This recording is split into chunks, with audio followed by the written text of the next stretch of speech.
नमस्कार, मैं अशोक कुमार पांडे और स्वागत है आपका टीसीएच पर। यह सब खबर तो आपके पास है ही कि सीज फायर हो गया।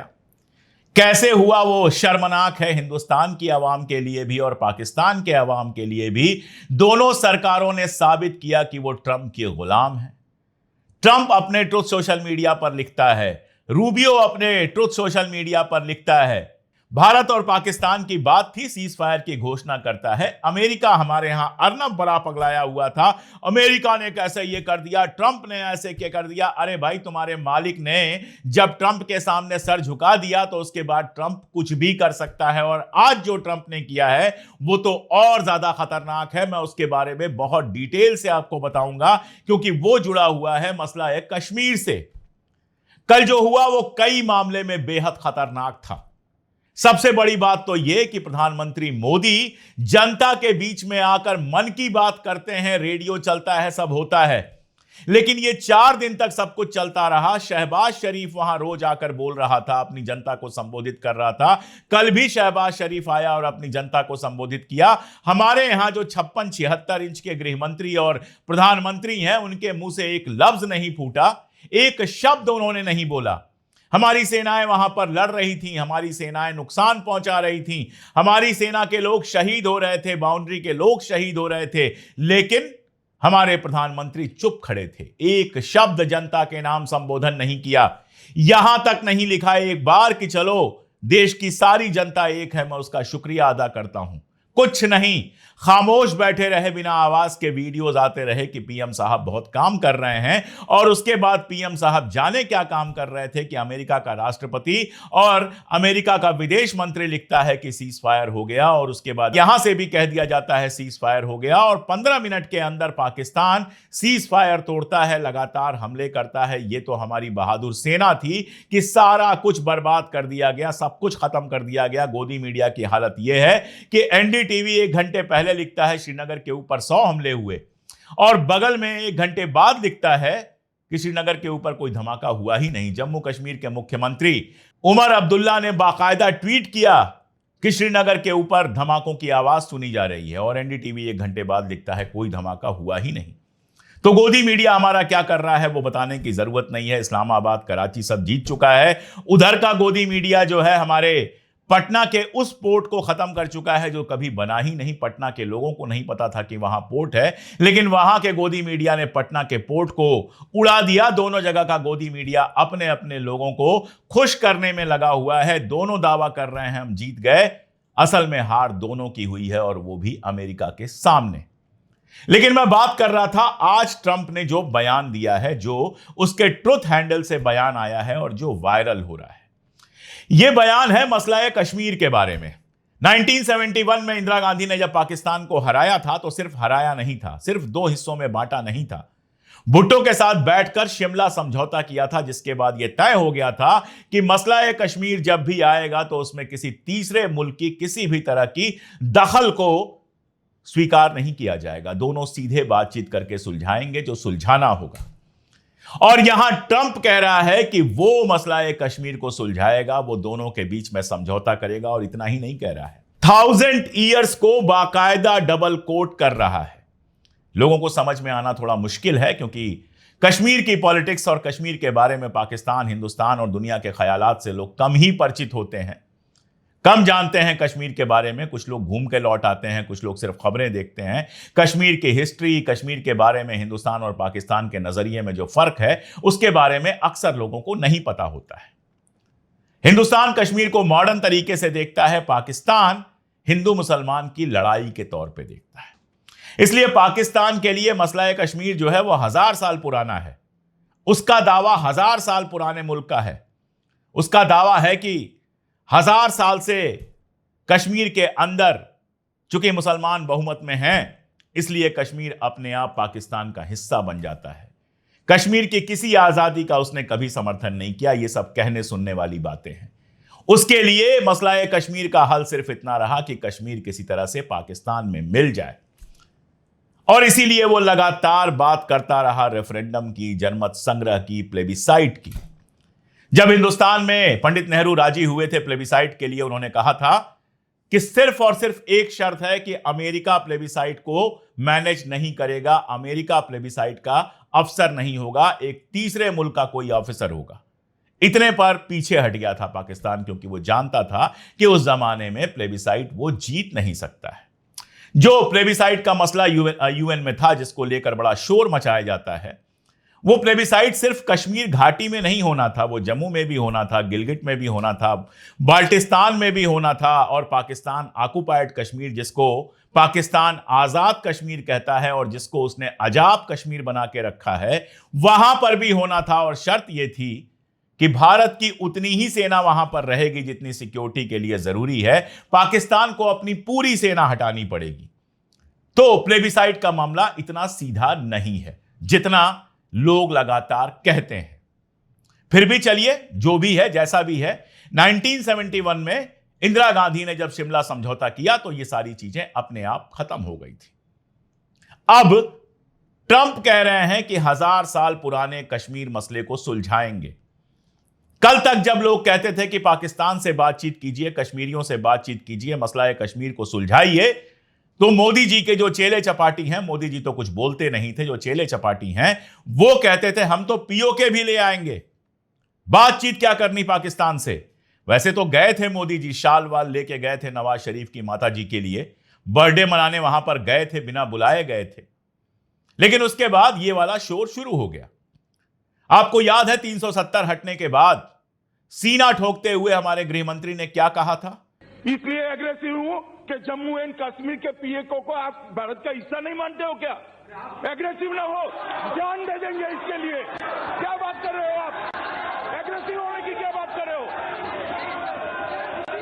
जान दे देंगे इसके लिए। तो जान देने वाले थे हमारे गृह मंत्री जी पीओके पर, और अब मसला कश्मीर पर पाकिस्तान के साथ बैठकर बात करेंगे। अब कश्मीर पे बात करेंगे, और बात करने में कोई बुराई नहीं है, बिल्कुल बात होनी चाहिए। बात करेंगे सरपरस्ती में ट्रंप के, यानी ट्रंप सबसे ऊंची कुर्सी पर बैठेगा और नीचे 2 कुर्सियों पर बैठ के भारत और पाकिस्तान, 2 खुद मुख्तार मुल्कों के लोग, 2 खुद मुख्तार मुल्कों के वजीर आजम, प्रधानमंत्री, प्राइम मिनिस्टर नीचे बैठकर बात करेंगे। और फाइनल क्या होगा उस पर सही लगाएगा ट्रंप। कल जब ट्रंप का बयान आया, उसके बाद भारत सरकार लगातार कह रही थी कि बात सीधे सीधे हुई है। हालांकि शहबाज ने अपने यहां कहा कि अमेरिका का शुक्रिया कि उसने बात कराई, उसके लिए भी बहुत बड़ी राहत थी। अगर जंग लंबा चलती तो हकीकत पाकिस्तान के लोगों के सामने खुल जाती, झूठ कितने दिन बोले जाते, तो उनके लिए बड़ी राहत थी। इसलिए उन्होंने ट्रंप को शुक्रिया कहा। यहां ट्रंप को शुक्रिया तो नहीं कहा गया, दावा किया गया कि हमने सीधे बातचीत की है, लेकिन असलियत ट्रंप और रूबियो पहले ही बता चुके थे। अगर ऐसे ही कश्मीर के मसले में अमेरिका पड़ता है तो मैं आपको बहुत साफ बता दूं कि यह हिंदुस्तान की बहुत बड़ी हार होगी। अब तक की जो हमारी पॉलिसी है उससे पीछे हटना होगा और हिंदुस्तान की औकात वैसी बना दी जाएगी जैसी सीरिया की और बाकी सारे मुल्कों की है, जहां अमेरिका बैठ के समझौते करवाता है। सीना ठोक के दावा किया गया था कि पीओके लेकर आएंगे। आप देखना, चुनाव के बाद मोदी जी को तीसरी बार प्रधानमंत्री बनने दीजिए। अगले 6 महीने के अंदर आप देखेंगे कि पाक अधिकृत कश्मीर भी भारत का हिस्सा हुआ। जितने ये आबा बाबा हैं सब पीओके ऐसे करते हैं जैसे बाजार में रखा हुआ आलू हो, पैसा देंगे और खरीद के लेके चले आएंगे। ये भूल जाते हैं कि अटल बिहारी वाजपेयी और मुशर्रफ में समझौता बस होते होते रह गया था कि भाई अपना वाला कश्मीर तुम रखो, अपना वाला कश्मीर हम रखते हैं। जो ये लाइन ऑफ कंट्रोल है उसको इंटरनेशनल बॉर्डर बना देते हैं और शांति से रहते हैं। ये समझौता होने वाला था उस जमाने में, आरएसएस और बाकी लोगों ने नहीं होने दिया। अब ऐसा लगता है कि ये फिर से उसी समझौते पर जाएंगे और मैं फिर कह रहा हूं कि अगर ऐसा समझौता होता है तो बहुत अच्छी बात है, लेकिन अगर ऐसा समझौता ट्रंप के दबाव में होता है तो बेहद खतरनाक है।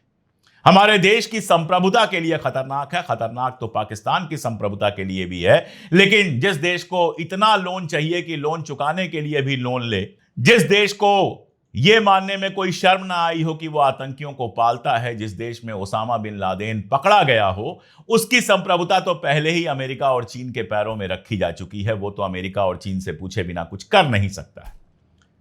हम एक खुद मुख्तार मुल्क थे, हम किसी से नहीं पूछते थे। हम रूस से भी रिश्ता रखते थे, हम अमेरिका से भी रिश्ता रखते थे, हम चीन से भी रिश्ता रखते थे, लेकिन पूछ के किसी की नहीं करते थे, करते थे अपने मन की।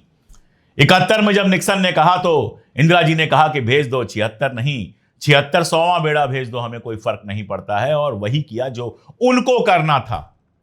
आज इस मजबूत सरकार ने, इस 56 इंच वाली सरकार ने देश के नागरिक को शर्मिंदा किया है। जिस कश्मीर कश्मीर कश्मीर का हल्ला ये करते थे, 370 हटा दिया, आतंकवाद खत्म हो गया और बैसरण में हमारे 26 लोग मारे गए। अब रूबिया लियाकत को याद आ रही है बंबई की घटना। अरे भाई, बंबई की घटना में जो लोग शामिल थे ताज होटल वाली में, उसमें सारे मारे गए थे या गिरफ्तार हुए थे। अजमल कसाब उसी में गिरफ्तार हुआ था।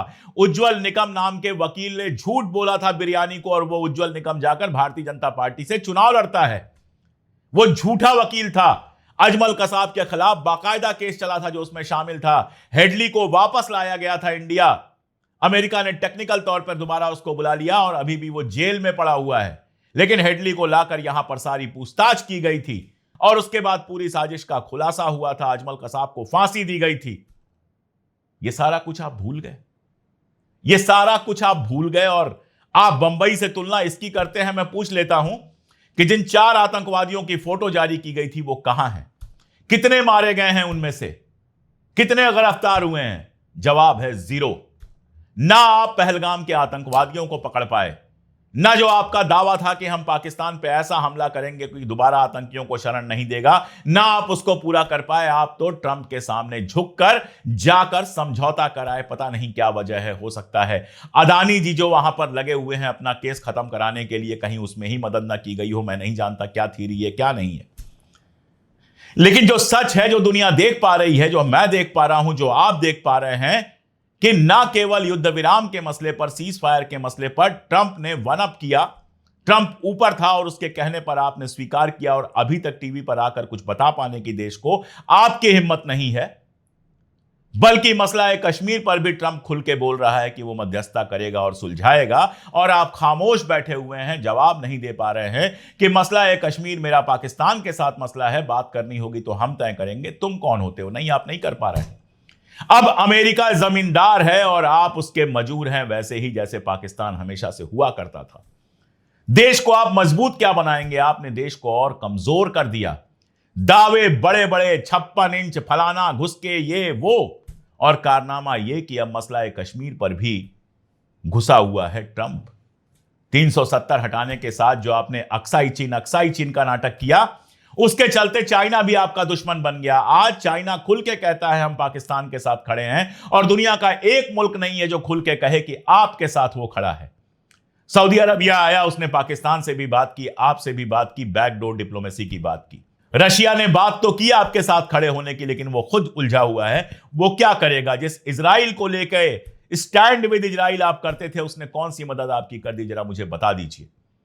कौन सा दुनिया का मुल्क आपके साथ खड़ा हो गया? जरा मुझे बता दीजिए। अमेरिका के अखबारों में मजाक उड़ रहा है। अमेरिका के अखबारों में लगातार कहा जा रहा है हिंदुस्तान के इतने जंगी जहाज गिर गए, इतने राफेल गिर गए, ये गिर गए। आपके पास जवाब नहीं है। आप कह रहे हैं नो कमेंट। अरे बताइए जनता को, अगर राफेल गिरा है तो भी बताइए और नहीं गिरा है तो भी बताइए। नो कमेंट क्या कमेंट होता है? अब तो जंग खत्म हो गई। जंग तो शुरू ही नहीं हुई थी लेकिन खत्म हो गई। अब तो बताइए जनता को कि सच्चाई क्या है। नहीं, झूठ बोल बोलकर लोगों के अंदर नफरत भर भर के आपने अपनी सत्ता इतने साल तक बचा के रखी है, और अब इस मौके पर आप खामोश हैं। हिंदुस्तान का मुसलमान आपके साथ खड़ा हुआ, विपक्ष आपके साथ खड़ा हुआ। राहुल गांधी ने कहा हम सरकार के साथ खड़े हैं, हमारे जैसे तमाम लोग सरकार के साथ खड़े हुए, लेकिन हुजूर आप ही देश के साथ खड़े नहीं हो पाए।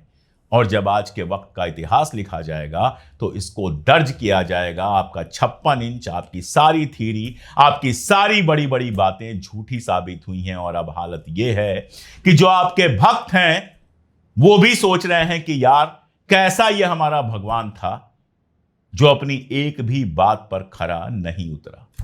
आपके लिए विपक्ष मजाक है। या तो आप मन की बात करेंगे या संसद में तब बोलेंगे जब आपके बात बोलने वाला कोई ना हो, फालतू की बातें करेंगे, ताली बजवा लेंगे। और या चुनाव में खड़े होकर बोलेंगे, कभी बोलेंगे पंचर बनाता है, कभी बोलेंगे कपड़े देखकर पहचान लो, कभी राहुल गांधी का मजाक उड़ाएंगे, कभी अखिलेश यादव का मजाक उड़ाएंगे, इससे ज्यादा कुछ नहीं कर सकते। एक बार इस पूरी लड़ाई में आपने सामने आकर एक शब्द बोलने की हिम्मत नहीं की। आपको याद दिला दूं, राहुल गांधी उसी संसद में थे और उसी संसद में उन्होंने आपसे कहा था, 2022 में कहा था कि ये जो आप नीति बना रहे हैं, ये आप चीन को भी दुश्मन बना लेंगे, चीन और पाकिस्तान एक साथ हो जाएंगे, हमारे लिए दो फ्रंट खुलने का खतरा रहेगा जो बेहद खतरनाक होगा। और उस समय मजाक उड़ाया गया था। राहुल गांधी ने ड्रोन के बारे में बात की थी कि ड्रोन नई टेक्नोलॉजी है, यूक्रेन रशिया के युद्ध में ड्रोन सबसे इंपॉर्टेंट रोल निभा रहा है। मजाक उड़ा दिया गया। इजराइल के साथ समझौता हो रहा था, इजराइल के हथियार आ रहे थे, अडानी जी का ठप्पा लग रहा था और सारा खेल चल रहा था। मजाक उड़ता है राहुल गांधी का। कोविड पे बोले तो मजाक उड़ाया, सब सही साबित हुआ। पाकिस्तान चीन पर राहुल गांधी ने बोला, सब सही साबित हुआ। ड्रोन पर राहुल गांधी ने बोला, सब सही साबित हुआ। मैं कभी नहीं कहता मुझे किसी पार्टी से कोई लेना देना नहीं है, लेकिन आज तो लगता है कि अगर आपकी जगह राहुल गांधी उस कुर्सी पर बैठे होते तो शायद सारे सही फैसले लिए गए होते। और आज जिस तरह भारत की जनता के रूप में हमें बहुत अजीब सा लग रहा है, कुछ समझ में नहीं आ रहा है, वो वाली स्थिति शुरू नहीं होती, वो वाली स्थिति आती नहीं। सवालों के जवाब आप देंगे नहीं, वरना आपने इस सवाल का जवाब दिया होता कि बैसरण घाटी जहां पर 2500 लोग थे, वहां पर सुरक्षा क्यों नहीं थी। सवालों का जवाब आप देंगे नहीं, वरना आपने बताया होता कि जिन 4 आतंकवादियों की फोटो जारी की है, हम मान लेते हैं वही 4 थे, कहां हैं वो।